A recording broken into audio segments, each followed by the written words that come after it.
অসাধারণ মনোমুগ্ধকর একটা পরিবেশ আজকে আপনাদেরকে দেখাবো। নেত্রকোনা উপজেলার সুসং দুর্গাপুরের একটি ঐতিহ্যবাহী যে পাহাড়গুলো আছে সবগুলো দেখাবো আজকে। প্রকৃতিতে পরিপূর্ণ সৌন্দর্যে ভরা। তো আপনারা সবাই পাশে থাকেন, দেখতে থাকেন আমাদের যে ট্যুরগুলো, এটা দেখতে থাকেন। এখান থেকে আপনি অনেক কিছু জানতে পারবেন। হ্যাঁ, তো আপনারা থাকেন। আমরা যাইতেছি দুর্গম পাহাড়ে। দেখতে পারতেছেন যে আসলে বিশাল একটা জায়গা। তো এখানে যে আমাদের স্যার আছে ডিরেকশন দেওয়ার মতো। তো এই জায়গাগুলো আসলে অনেক সুন্দর, প্রাকৃতিক সৌন্দর্যে ভরা জায়গাগুলো। আমাদের টিচার আছে, আমাদের স্টুডেন্ট আছে, সবাই মিলে আমরা সুন্দর একটা পরিবেশে আমরা এই যে আমাদের আলো মাস্টার হাতটা দিল, সবাই টাটা দিল। তো আমরা সামনের দিকে আঁকাই, তো দেখা যাক কি হয়। বিশাল জায়গা, একটা অসাধারণ জায়গা, যে জায়গায় আসলে মনোমুগ্ধকর পরিবেশ। দুই পাশে সুন্দর সুন্দর গাছ দেখতে পাচ্ছেন।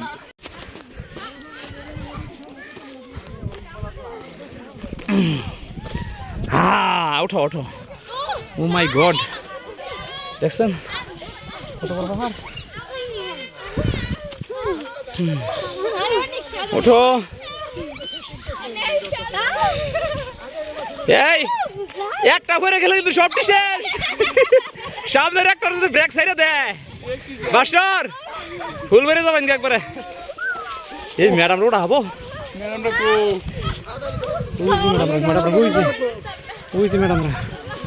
দেখছেন বন্ধুরা কি অবস্থা, অনেক কষ্ট করতেছি।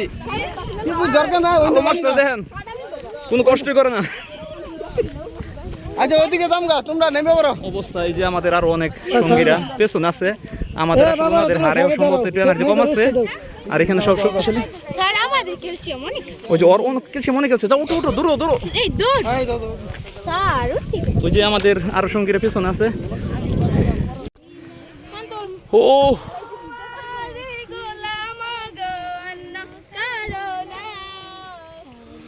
এই যে সবাই গান করতেছে, নাবিলা গান করতেছে। এই যে জাকিয়া টাটা দাও, বাই বাই দাও, bye bye bye master by.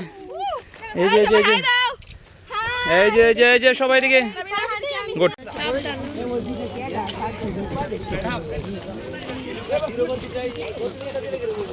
অবস্থা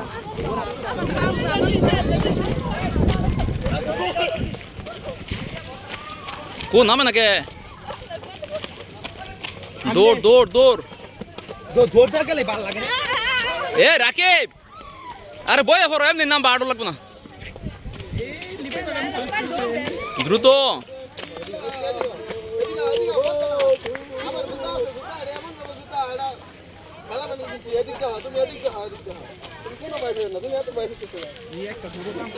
আমি কিন্তু কইছি ভয় পেলে তুই যাম গা, দ্রুত হাঁটো দ্রুত। আরে টাটা দেও। এখান থেকে আমরা এখন চলে যাব সোমেশ্বরী নদী দেখতে। হ্যাঁ, এরপর চলে আসলাম। দেখেন একটা নদী এখানে সুসং দুর্গাপুরে যে নদীটা এত পরিষ্কার, সেম কক্সবাজারের মতো। মানে এখানে আসলে আপনি কক্সবাজারের মতো একটা ফিলিংস অনুভব করতে পারবেন। দেখছেন কত সুন্দর নৌকা সারি সারিবদ্ধভাবে দাঁড়ানো আছে। এই যে কত পর্যটক টুরিস্টরা এখানে আসছে, দেখতে থাকেন। হ্যাঁ, এরপর এখানে খাওয়া দাওয়ার আয়োজন চলতেছে। আপনারা দেখতে পারতেছেন সবাই অনেক ক্লান্ত হয়ে গেছে। তো দুপুরে একটু রেস্ট নিতেছি আমরা সবাই খাওয়া দাওয়ার আয়োজন করার জন্য। তো প্রথমে বলে রাখা ভালো যে আমরা যারা এই সুসং দুর্গাপুর অর্থাৎ বিজয়পুর বেড়াতে আসবো, তখন আপনি ময়মনসিং হয়ে আসতে হবে। যদি আপনি ঢাকা বিভাগ থেকে মানে সরাসরি ঢাকা রাজধানী থেকে আসেন, তাহলে ঢাকা থেকে আগে ময়মনসিং আসবেন, তারপর ময়মনসিং ব্রিজ থেকে বা ময়মনসিং যে কোনো গাড়ি দিয়ে আসবেন। আর গাড়িটা যখন আপনি নেত্রকোনা আসবেন, নেত্রকোনার যে উপজেলাটা আছে সুসং দুর্গাপুর, তো দুর্গাপুর উপজেলায় আপনার গাড়িটা 10 কিলোর মতো এই দিকে গাড়িটা দাঁড় করে রাখতে হবে, কারণ গাড়িটা ভিতরে যায় না। তারপর গাড়িটা রেখে আপনি অটো দিয়ে, যে কোনো অটো দিয়ে আপনি আসতে পারবেন। অটো আপনার সারাদিন ঘুরবে, প্রতি অটোতে আপনার 1000 টাকার মতো নিবে। তো এখানে দেখতে পারতেছেন আমরা বিজয়পুরে যে নীল নদের মতো, একদম পানিটা কত স্পষ্ট নীল, একদম পাহাড়, উচ্চ পাহাড় থেকে দেখতে সেরকম লাগে। তো এটা বিজয়পুর, এখানে আপনি সাদামাটির পাহাড় দেখতে পারবেন।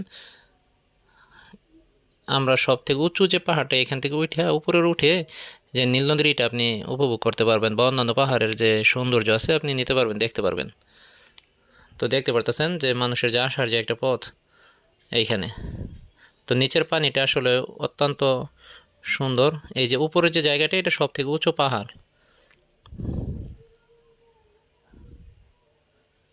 এই পাহাড়ের চূড়ায় অনেক মানে কি বলে বৃষ্টির মাঝখানে বর্ষার সময় অনেকটা রিস্ক। দেখেন কত রিস্কি একটা জায়গা, খাড়া পাহাড়, এখানে আপনি সরাসরি উঠতে হবে। আর এখান থেকে যদি ভালো কিছু উপভোগ করতে চান আপনার উপরে উঠতেই হবে। তো এখান থেকে আপনি সব কিছু দেখতে পারবেন। আসলে নেত্রকোনা বিজয়পুর যে এলাকাটা, এটা এখানে অনেক সৌন্দর্যে ভরা। এর আগে যে এরিয়াগুলো দেখছেন ওগুলো আসলে বিজয়পুরের ওই দিকের যে এরিয়াটা, বর্ডার গার্ডের এরিয়াটা, সোমেশ্বরী নদীরগুলো যে দেখতে পারতেছেন ওইটা আবার আরেক স্পট। তো এখানে কয়েকটা স্পট ভাগাভাগি করা আছে, তার মাঝখানে এটা হলো বিজয়পুর। তো এটি পাশে দেখতেছেন যে মেঘের মতো একটু দূরত্ব, ওইটা হচ্ছে আপনার ইন্ডিয়ার সীমানা। হ্যাঁ, এই যে সবাই এখানে এক পাশে দাঁড়িয়ে আছে। তো আপনি এখানে আসতে গেলে আলাদা কোনো টিকিটের কোনো প্রয়োজন পড়ে না, আলাদা কোনো খরচের প্রয়োজন পড়ে না। গাড়ি থেকে আসার পরে যে আপনি অটো ভাড়াটা দিয়ে আসবেন ওইটাই আর কি। অটো আপনাকে স্পটের জায়গায় নিয়ে এসে দাঁড়াই থাকবে। তো আমরা ভ্রমণ শেষে চলে যাচ্ছি। তো সবারই একটা আনন্দ, সারাদিন ঘোরাফেরা করলো। তো দেখতে পারতেছেন যে অত্যন্ত সত্যিকার অর্থে আসলে বিজয়পুর এলাকাটা বা সুসং দুর্গাপুরে যে স্পটগুলো দেখতে পারতেছেন, সারাদিন ঘুরে ঘুরে দেখলাম, অনেক সুন্দর। আপনারা একটু উপভোগ করতে পারবেন। তো আপনারা দেখতে থাকেন, আরও আমরা অনেক বিভিন্ন ধরনের স্পট আপনাদেরকে দেখাবো। হ্যাঁ, আপনারা লেগে থাকেন, চ্যানেলটাকে সাবস্ক্রাইব করে রাখেন, আর লাইক, কমেন্ট এবং শেয়ার করে আপনাদের যে মূল্যবান মতামত সেটা আপনি দিয়ে রাখবেন। আল্লাহ হাফেজ।